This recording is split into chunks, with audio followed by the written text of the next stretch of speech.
My fiancée said I need space to find myself. Then her sister tagged her in photos with her ex from their girls' trip. I respected her journey, boxed up her things, and shipped them to her parents' house. And when she finally called ready to talk, my response destroyed her world. So how long were you planning to keep me as your backup plan? Dead silence on the phone. Emma called me 15 minutes ago, voice all sweet and vulnerable. Ready to work things out after 3 weeks of radio silence. Ready to come home to the man she thought was sitting around waiting like a loyal dog. Nathan, what are you talking about? But there's panic underneath the confusion now. Lindsay's Instagram post from your girls' trip. You sitting in Tyler's lap by the campfire. Tell me, how hard did you laugh when you talked about how naive I was? If this sounds familiar, hit subscribe. This story gets absolutely wild. I can hear her breathing change through the phone. 3 weeks of silence, and now she wants to talk. Interesting timing. That wasn't. Tyler was just there with the group. It was innocent. Innocent? Emma? You looked happier in those photos than I've seen you in months. How long have you two been planning this while I've been funding your business development? The line goes completely quiet. For 3 years, I'd given her everything. My trust, my support, my future. And she'd spent months treating me like I was too stupid to figure out what was really happening. They thought I was just another successful guy who'd never catch on. Another nice guy who'd sit quietly while his fiancée tested whether she could do better. They picked the wrong man to disrespect. I'm Nathan Cross, 30, cybersecurity analyst with a solid career and growing wealth. The type who has his life together, stable income, clear goals, building something meaningful. Exactly what women call marriage material when they're ready to settle down. Emma Hartwell, 28, worked part-time marketing when the mood struck. We met 3 years ago at a networking event where she was talking about financial independence and building her own consultancy. I was attracted to her ambition. Looking back, I should have noticed the gap between Emma's talk and her actions. She was full of business plans but never seemed to execute anything. I thought she just needed support and encouragement. The relationship moved fast. She was living with me after 6 months, and I covered most expenses since my income was substantially higher. Didn't bother me. I believed in supporting my woman while she built something bigger. 2 years in, I proposed. Nothing flashy, but thoughtful. She said yes with genuine tears, and we started planning our future together. Everything seemed perfect. But there were signs I ignored because I wanted to believe in us. Emma became obsessed with my social circle, constantly asking about friends, coworkers, who made what money, who was dating whom. She started attending every work event with me, charming everyone, making herself indispensable to my network. I thought she was being supportive. Now I realized she was mapping out exactly what she'd be giving up if she left me. The biggest red flag? She started mentioning Tyler Morrison constantly. Her high school boyfriend who'd apparently grown up so much and was now really successful. Tyler this, Tyler that. How impressive his transformation was. How he understood her in ways other people couldn't. It's amazing how people change, she'd say, scrolling through her phone with this little smile.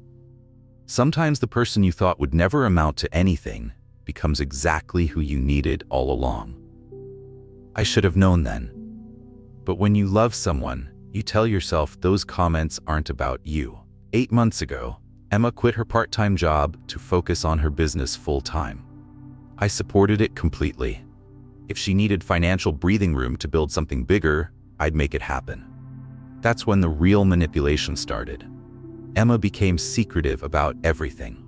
Password-protected laptop that snapped shut whenever I entered the room. Networking events with people I'd never met, coming home late with vague stories about building connections. The worst part was how she started treating me like I was naive. You wouldn't understand, babe. It's complicated business stuff. Don't worry about it. I'm handling the strategic side. She'd pat my arm condescendingly, like I was a child.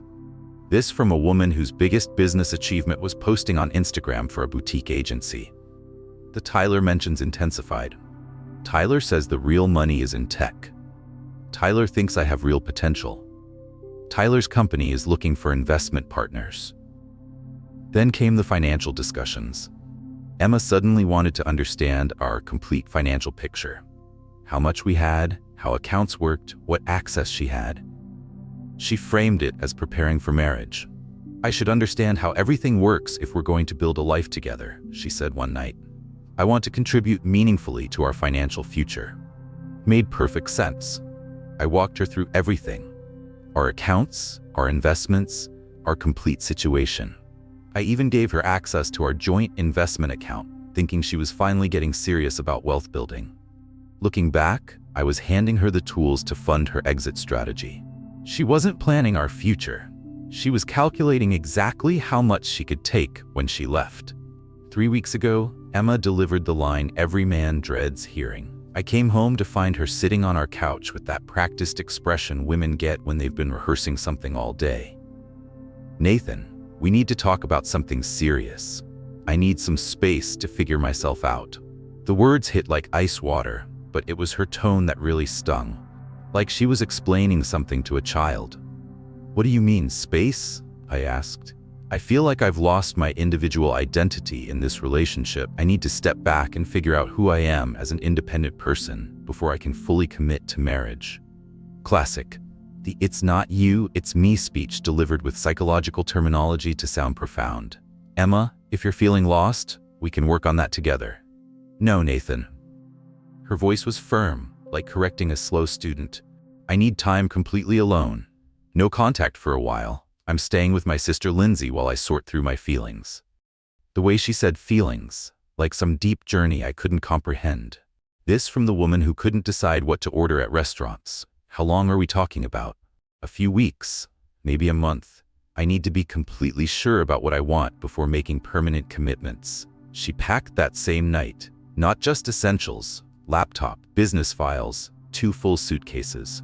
The most humiliating part? I helped her load her car.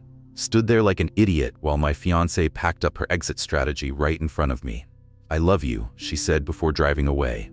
"This isn't about not loving you. It's about making sure I'm the right person for you when I come back." Even her goodbye was condescending. Like she was doing me a favor. I respected her request for no contact, like a complete fool. The first week was brutal. Every instinct screamed to call her, text her, demand explanations, but I'd been raised to respect boundaries, even when they made no sense. So I threw myself into work, hit the gym harder. Part of me even hoped this might be good for us, that she'd realize what she had and come back stronger. For a moment, I wondered if I was overreacting. Maybe she really did need space, but something felt wrong. Emma's social media went completely dark. No posts, no stories, no activity at all. For someone who documented every coffee date, the silence was deafening. My friends started asking where Emma was. I made up excuses about her visiting family. The lies felt like acid in my throat, but I was too embarrassed to admit my fiancé had essentially dumped me for a journey of self-discovery. That's when I started noticing things I'd ignored. Emma had been moving money from our joint accounts before her space conversation. Not huge amounts, but consistent transfers labeled as business expenses. The timing bothered me. The transfers had started weeks before her emotional revelation. She'd been systematically moving our money while planning her exit, all while talking about our future together. That's not someone having an identity crisis. That's someone executing a plan. Then Lindsay posted the Instagram story that shattered my world. Amazing girls' weekend getaway in the mountains. Sometimes you need to disconnect and recharge with your favorite people. Sister time, nature therapy, new beginnings. I almost scrolled past it. Just Lindsay documenting every moment for social media. But something made me click through the photos. The first few looked normal. Lindsay and 2 other women hiking, laughing around a campfire, standard girls' trip content. Then I saw photo number 6, and my world imploded. Emma, radiant and carefree, sitting in Tyler Morrison's lap by the campfire. His arms around her waist, her head tilted back laughing. Both of them looking at each other like they were the only people in the world. Photo 7. Emma and Tyler holding hands on a hiking trail, alone. Photo 8. Dinner table, but Emma and Tyler sitting together, sharing food, acting like a couple, while the actual women sat across looking uncomfortable. Comment below if you think I'm handling this right, because it gets so much crazier. I screenshot everything before my hands started shaking. This wasn't a girls' trip. This was a romantic getaway, and Emma had brought her replacement while I sat at home, respecting her journey. The rage was unlike anything I'd experienced. Not just anger, humiliation. The crushing realization that I'd been played so completely that everyone probably knew except me. How long had this been going on? How many friends had seen this before I did? How many conversations had happened behind my back? But the worst part was Emma's face in those photos. Pure happiness. Genuine joy. The kind of expression I thought she felt with me, but clearly never had. Within an hour, Lindsay had made the album private, but it was too late. That night, I stopped making excuses and started protecting myself. Part of me wanted to call her, to hear her explanation, but something told me to dig deeper first. Emma had left her iPad charging in our bedroom, taken her laptop and phone, but forgotten the tablet. Her email was still logged in. What I found made me sick. Months of correspondence between Emma and Tyler, going back to before she'd quit her job. They hadn't just reconnected, they'd been planning this transition for months. These weren't innocent emails. They were love letters disguised as business discussions. Can't wait to build our future together. You understand me in ways Nathan never could.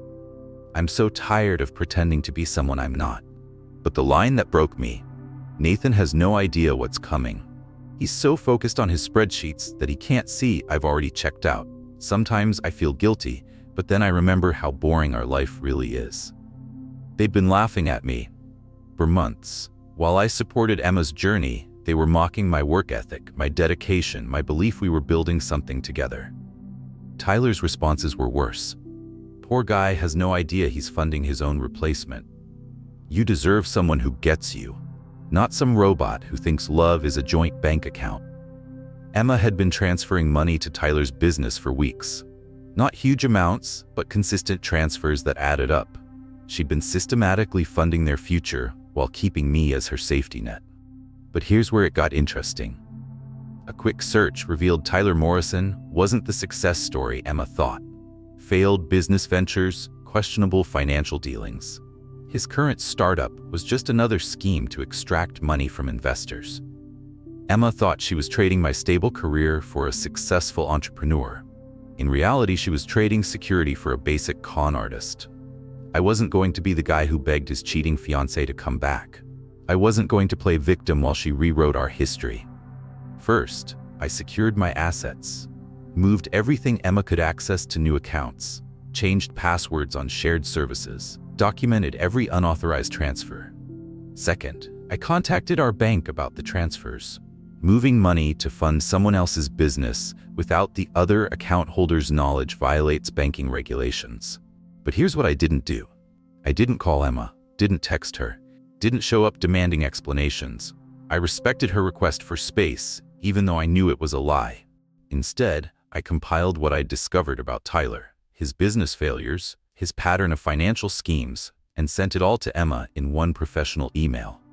Thought you should know what you're actually investing in, I wrote. Attached is Tyler's complete business history.